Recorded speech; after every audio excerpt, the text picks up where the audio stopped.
வணக்கம். ஹலோ தமிழ் நேயர்களுக்கு அன்பான வணக்கங்கள். இன்றைக்கு நம்ம ஹலோ தமிழ் மூலமா நிறைய விஷயங்கள் அப்டேட் பண்ணியிருக்கோம். அதாவது அரசியல், ஆன்மீகம், தமிழ் தேசியம் அப்படி நிறைய விஷயங்களை நம்ம அப்டேட் பண்ணியிருக்கோம். இன்றைக்கு நம்ம அரங்கத்துக்கு திரு ராஜேஷ் அவர்கள் வந்திருக்காங்க. ராஜேஷ் யாருன்னு பாத்தீங்கன்னா, அகில இந்திய நேதாஜி இளைஞர் முன்னேற்ற படை என்கிற ஒரு அமைப்போட நிறுவன தலைவர் அவர்கள் நம்மளோட அரங்கத்துக்கு வந்திருக்காங்க. அவரிடத்து அவங்களோட அமைப்பை பத்தியும் அவங்களுடைய செயல்பாடுகளை பத்தியும் நிறைய விஷயங்கள் கேட்க இருக்கிறோம். வாங்க கேட்கலாம். வணக்கம் ராஜேஷ். வணக்கம் சார். நல்லா இருக்கீங்களா? நல்லா இருக்கேன். நீங்க எப்படி இருக்கீங்க? நல்லா இருக்கும். நீண்ட நாட்களுக்கு அப்புறம் நம்ம ஸ்டுடியோக்கு வரீங்க. கண்டிப்பா. சொல்லுங்க. முன்னாடி இந்த வணிக சங்கம் சம்பந்தமான நிறைய விஷயங்கள் நம்ம பேசியிருக்கோம். இன்றைக்கு ஒரு புது அமைப்பை உருவாக்கி அதோட மாநில தலைவரா வந்திருக்கீங்க. கண்டிப்பா. சொல்லுங்க, உங்க அமைப்பு எதற்காக உருவாக்கப்பட்டது, அதை பத்தின தகவலாம் சொல்லுங்க. Okay sir. அகில இந்திய நேதாஜி இளைஞர் முன்னேற்ற படை இந்த அமைப்பு உருவானதுக்கான காரணம் பார்த்தீங்கன்னா, பொதுவாக நம்ம பல்வேறு அமைப்புகளில் பயணிச்சுக்கிட்டு இருந்தோம், அரசியல் ரீதியாக பயணிச்சுட்டு இருந்தோம். ஆனால் மக்களுக்காக நம்மளால் என்ன நல்லது செய்ய முடியுமோ அதை செய்யணும், திறம்பட செய்யணும், எந்த ஒரு தங்கு தடையின்றி செய்யணுன்றதுக்காக உருவாக்குனது தான் இந்த அகில இந்திய நேதாஜி இளைஞர் முன்னேற்ற படை. இந்த அமைப்போட கொள்கை பார்த்துக்கிட்டிங்கன்னா, சமதர்மம், சமத்துவம், சகோதரத்துவம், இதுதான் எங்களோட கொள்கையை வச்சுட்டு இருக்கோம். அனைத்து சமுதாயத்தினரும் எங்கள் அமைப்பில் இருக்காங்க. அனைத்து மதங்கள், ஜாதி மதத்துக்கு அப்பாற்பட்டது தான் எங்களோட அமைப்பை நாங்கள் கொண்டு போயிட்டு இருக்கோம். எங்களால் முடிஞ்சது மக்களுக்கு நல்லதை செய்யணும், அதுக்காக நாங்கள் கொண்டு போயிட்டு இருக்கோம் சார். என்ன மாதிரி? அதாவது இப்போ நிறைய அமைப்புகள் இருக்கு, கட்சிகள் இருக்கு. இந்த ஒரு சூழ்நிலையில இந்த மாதிரி ஒரு அமைப்பு இப்ப தமிழகத்துக்கு தேவையாங்கிற ஒரு கேள்வி எழுது. இல்ல சார், நீங்க கேட்கறது கரெக்டான விஷயம். நாங்க இப்போ பல்வேறு அரசியல் கட்சிகள் இருக்கலாம், பல்வேறு சமுதாய அமைப்புகள் இருக்கலாம் இன்னைக்கு தமிழகத்துல. ஆனா இருந்தும் என்ன பிரயோஜனம்? இன்னைக்கு தொடர்ந்து பாத்தீங்கன்னா மக்கள் அவதிப்பட்டுக்கிட்டு தான் இருக்காங்க. அதுவும் இல்லாம எங்க பார்த்தாலும் கொலை, கொள்ளை, கஞ்சா, கற்பழிப்பு, இந்த மாதிரி பல்வேறு சூழல் தான் இன்னைக்கு தமிழ்நாட்டில் நிலவி கொண்டு இருக்கிறது. இதுக்கு காரணம் நாம ஆட்சியாளரோ இல்ல அதிகாரியை சொல்றதை விட நாம முதல் சரியா இருக்கிறோமா? நாம தப்பை தட்டி கேட்டோம்னா அந்த இடத்துல அந்த தப்பு நடக்காது. அதுக்கு பெரும்பான்மையா யாரும் முன் வர்றது கிடையாது. எல்லாம் பேசுறாங்க, வீடியோ போடுறாங்க, ஆடியோ போடுறாங்க, பேசிட்டு அன்றைக்கு அந்த தினத்தை கடந்து போயிடுறாங்க. போராட்ட காலத்துல இறங்கி நிக்கணும். மக்களுக்கு ஒரு பிரச்சனைனா நான் நிக்கிறேன் அப்படின்னு சொல்லிட்டு நாம என்னைக்கு நிக்கிறோமோ அன்னைக்குதான் சில தவறுகள் குறையப்படும். தண்டனைகள் பெரும்பான்மையா தண்டனைகள் எங்கேயுமே தீர்ப்பா கிடைக்கிறது கிடையாது. இது எல்லாம் கொண்டு வரணும்னா சமுதாயத்துல நானும் போராட்டத்துக்கு நிக்கிறேன், உனக்கு ஒரு பிரச்சனைனா என்னை கூப்பிடு, நான் உன் அண்ணன் தம்பியா நான் நிக்கிறேன் அப்படின்ட்டு நிக்கிறதுக்காக மட்டும்தான் எங்களோட அமைப்பு. நாங்க எந்த அரசியல் கட்சி சார்ந்ததும் கிடையாது, எந்த சமுதாயத்தையும் சார்ந்தும் நாங்க போறது கிடையாது. எங்களது முழுக்க முழுக்க எல்லாமே பிறப்பால் அனைவரும் சமம் அப்படின்ற மாதிரி தான் நாங்க கொண்டு போயிட்டு இருக்கோம். எங்களதுல எல்லா சமுதாயத்தை சேர்ந்த நண்பர்களும் பயணிச்சுட்டு இருக்காங்க. எல்லா அரசியல் அமைப்புல இருக்கவங்களும் எங்களோட அமைப்புல பயணிச்சுட்டு இருக்காங்க. அதனால எங்களுக்குள்ள எந்த ஒரு கருத்து வேறுபாடுமே கிடையாது. இது முழுக்க முழுக்க ஒரு சமூக சேவை, சமூக நல்லிணக்கத்தோட செயல்படணும் அப்படின்றதுக்காக நாங்கள் உருவாக்குனது. இன்னைக்கு நல்லபடியா போயிட்டு இருக்கு சார். அரசியல் ரீதியான பிரச்சனைகள் எல்லாம் நேர்கொள்ளணும்னு சொன்னீங்கன்னா, நீங்க ஒரு அரசியல் கட்சி தானே நீங்க தொடங்கி இருக்கணும். நீங்க ஒரு அமைப்பு மாதிரி தான், அதாவது இது ஒரு அமைப்பு மாதிரி தானே தொடங்கி, ஒரு சங்கம் அந்த மாதிரி தான் இந்த இதை நீங்க கொண்டு வரீங்க. அப்படின்னு சொல்லி நீங்க சொல்றீங்க இதை மாதிரி வன்முறைகள் இருக்கு, கரப்ஷன் இருக்கு, அந்த மாதிரி நிறைய விஷயங்கள் சொல்றீங்க. அப்படி இருக்கும்போ நீங்க ஒரு அரசியல் ரீதியான அரசியல் கட்சி உருவாக்கி அந்த அரசியல் கட்சி ரீதியா நீங்க பயணிக்கும் போது தானே இந்த மாதிரி ஒரு போராட்ட காலத்துக்கெல்லாம் முன்னெடுக்க முடியும். ஒரு சாதாரண ஒரு சிறிய சங்கம் இல்ல ஒரு சிறிய அமைப்பு இதெல்லாம் முன்னெடுத்து நீங்க அதுல வெற்றி பெற முடியும்னு நீங்க நினைக்கிறீங்களா? கண்டிப்பா சார். நீங்க கேட்கறதுக்கு எதுவுமே எடுத்த உடனே அரசியல் அப்படின்ற ஒரு பெரிய ஒரு ஆலமரத்தை நம்ம போகக்கூடாது. முதல்ல நம்ம ஒரு நல்ல விதையை விதைக்கணும். அந்த விதை நாம எப்படி பராமரிப்பு பண்றோமோ அப்படிதான் அது நல்ல செடியா வளர்ந்து பின்பு அது ஒரு மரமாகவோ ஒரு தோப்பாகவோ மாறுவதற்கான நிறைய சூழல் இருக்குது. அதனால் முதல்ல நம்ம செய்ய வேண்டியது அடிப்படை கட்டமைப்பை முதல்ல எடுத்துட்டு வரணும். அடிப்படை வசதி நம்ம கொண்டு வந்துட்டோம்னாவே நம்மளை சுத்தி இருக்கிறது எல்லாமே மாறிடும். அப்போ அதுக்காக முதல்ல நம்ம இந்த அமைப்பு முதல்ல வலுப்படுத்தணும். தமிழகத்துல எல்லா மாவட்டத்திலையுமே எங்களோட அமைப்புகளை நாங்கள் போட்டுக்கிட்டு இருக்கோம். இப்போ கிட்டத்தட்ட ஒரு 18 மாவட்டங்கள்ல எங்களோட அகில இந்திய நேதாஜி இளைஞர் முன்னேற்றப்படை அமைப்பு செயல்பட்டு கொண்டு வருகிறது. இதுல ஒவ்வொரு இடத்துலையும் மாவட்ட தலைவர், செயலாளர், பொருளாளர் கொடுத்துட்டு இருக்கிறோம். மற்ற நிர்வாகம் யாருமே நாங்க குறிப்பா பாத்தீங்கன்னா ஒரு இடத்துலையுமே இந்த டொனேஷனோ இல்ல வரி வசூலோ இந்த மாதிரி ஒரு கான்செப்டே கிடையாது. முழுக்க முழுக்க சேவை மனப்பான்மையோட செயல்படுறவங்களுக்கு முன்னுரிமை கொடுக்குறோம். அவங்கள தான் நாங்கள் கூட்டு நீங்க செயல்படுங்க, உங்களுக்கு ஒரு தனியா நாங்க நிக்கிறோம். அது எந்த ஒரு விஷயமா இருந்தாலுமே உறுதுணையா நிப்போன்றத 100% நாங்க இந்த நேரத்தில் தெரிவிச்சுக்கிறேன் சார். இப்ப நீங்க ஒரு புதிய அமைப்பு தொடங்கியிருக்கீங்க. அமைப்பு ரீதியா இப்போ பல மாவட்டங்கள் நீங்க நிர்வாகிகள்லாம் போட்டு வந்திருக்கீங்கிறது ஓகே.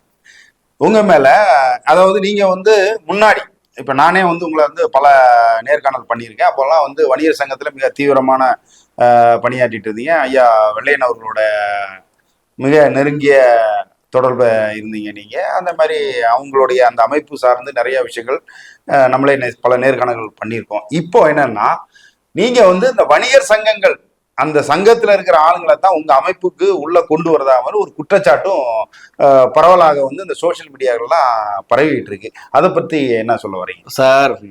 வணிகர் சங்கத்துல நான் பயணம் பண்ணன்றது ம். தமிழகத்துல இருக்க எல்லா மக்களுக்கும் தெரியும். ஏன்னா வணிகர் சங்கத்துல மறைந்த தலைவர் வெள்ளையன் அவர்களோட அமைப்புல நான் பயணம் பண்ணேன்.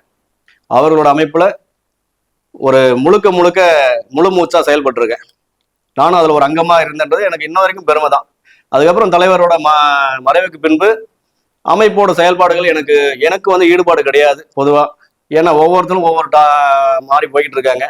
அப்போ தலைவர் உருவாக்கின கொள்கை கோட்பாடு யாரும் கடைபிடிக்கிறது கிடையாது.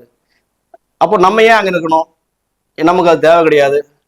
நமக்குன்ற அடையாளம் நாம உருவாக்கி வச்சிருக்கோம், நம்ம அதில் பயணிப்போம் அப்படின்னு சொல்லிட்டு தான் அந்த வணிகர் சங்கம் வேண்டாம் அப்படின்ட்டு நான் போயிட்டேன்.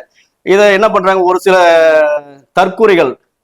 சில தற்கூறிகள் என்ன பண்றாங்க, ராஜேஷ் வந்து வணிகர் சங்கத்துல இருக்க ஆட்களை வந்து நேதாஜி இளைஞர் முன்னேற்ற படைக்கு கூப்பிடுறாரு அப்படின்னு ஒரு தவறான ஒரு பொய்யான குற்றச்சாட்டை வச்சுட்டு இருக்காங்க. இதை நான் வந்து இப்போ நம்ம அலோ தமிழ் வாயிலாக உங்களுக்கு நான் தெளிவா சொல்றேன்.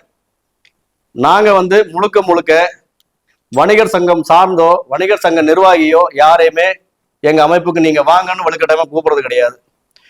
பொது மனிதர்கள், பொதுவா அரசியல்ல இருக்கவங்களா இருக்கட்டும், வேறு அமைப்புல இருக்கவங்களா இருக்கட்டும், பொது சேவை செய்யணும்னு யாரெல்லாம் முயற்சி பண்றாங்களோ, உண்மையா இருக்காங்களோ, உணர்வுபூர்வமா யார் உழைக்கணும்னு ஆசைப்படுறாங்களோ அவங்களுக்கு அகில இந்திய நேதாஜி இளைஞர் முன்னேற்ற படை கதவு திறந்தே இருக்கும். இதை தான் நாங்க கொண்டு வந்துட்டு இருக்கோம். இது புரியாம ஒரு சிலர் வந்து சொல்லிட்டு இருக்குது பாத்தீங்கன்னா, நாங்க அமைப்புல இருந்து ஆள் எடுக்கிறோம், நீங்க அமைப்புல இருந்து ஆள் எடுக்கிறோங்க அப்படின்றாங்க. என்ன தமிழ்நாடு என்ன முழுக்க உங்களுக்குன்னு எழுதி கொடுத்துருக்கா?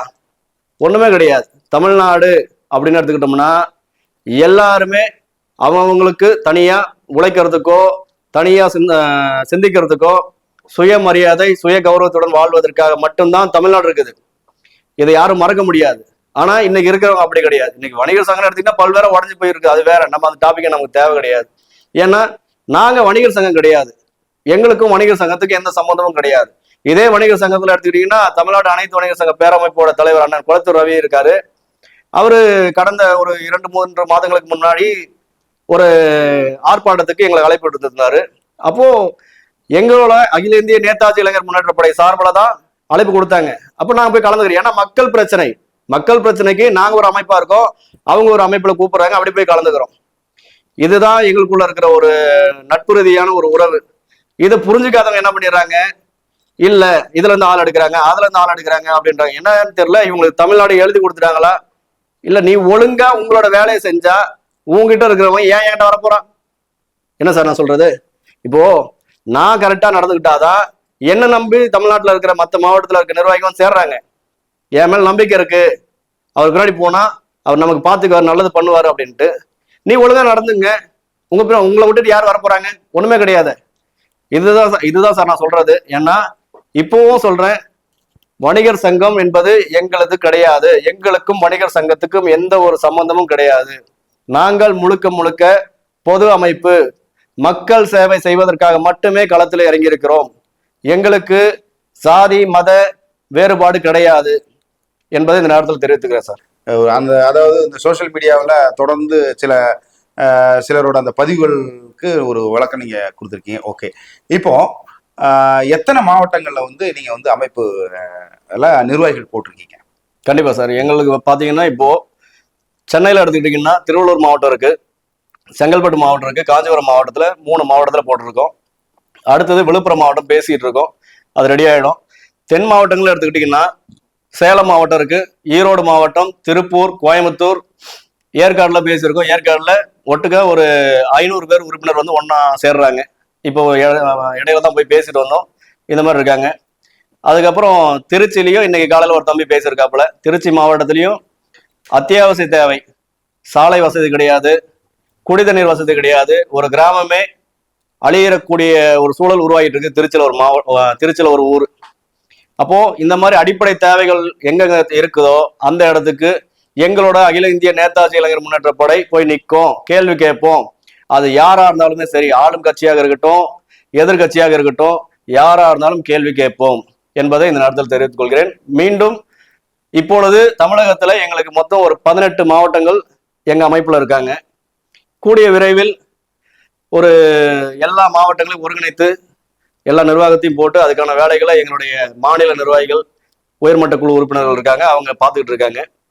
விரைவில் தமிழகத்தில் முழுவதுமே அமைப்பை வலுப்படுத்துவோம், நல்லதை செய்வோம்.